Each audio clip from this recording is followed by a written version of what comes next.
রাহিম, আজকে ছাত্র জনতার গণ অভ্যুত্থানের মাধ্যমে যে সকল ছাত্র জনতা আজকে শহীদ হয়েছে, প্রথমে আমি তাদের রুহে আত্মার মাগফিরাত কামনা করি। সেই সাথে সাথে যারা আহত হয়েছে তাদের আমি সুস্থতা কামনা করি। আজকে আমাদের শিলেদা ইউনিয়নের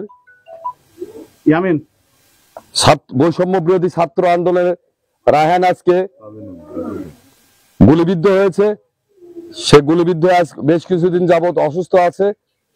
আমরা খোঁজ পাওয়ার সাথে সাথেই আমাদের অভিভাবক, আমাদের প্রিয় নেতা, আগামী দিনের রাষ্ট্রনায়ক জনাব তারেক রহমানের নির্দেশ ক্রমে এবং আমাদের খুকসা কুমারখালীর গণমানুষের নেতা, বারবার নির্বাচিত সাবেক পৌর মেয়র খুকসা কুমারখালী ধানের শীষের কাণ্ডারি আলহাজ নুরুল ইসলাম আনসার প্রামাণিকের সার্বিক সহযোগিতা এবং দিক নির্দেশনায় রায়হানের খোঁজ খবর নিতে এসেছি এবং তার পরিবারের পাশে এসে দাঁড়িয়েছি।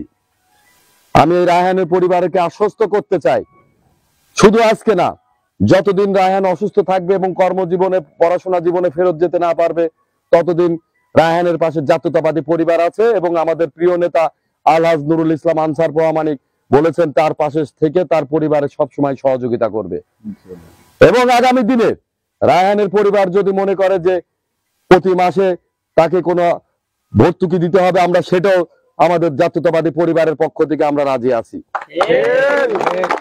সেজন্য আজকে যারা ছাত্র আন্দোলন করে বাংলাদেশকে দ্বিতীয়বারের মতন গণতন্ত্র ফিরিয়ে দিয়েছে, আমি সেই সকল সাধারণ ছাত্র নেতৃবৃন্দ এখানে যারা আছে, বৈষম্য বিরোধী ছাত্র নেতৃবৃন্দ, তাদেরকে উদ্যত্ত আহ্বান করব, তারা কুমারখালী খুকসা যারা আহত হয়েছে, নিহত হয়েছে, প্রতিটা পরিবারের খোঁজ খবর নিয়ে সার্বিক সহযোগিতা করতে এসেছি।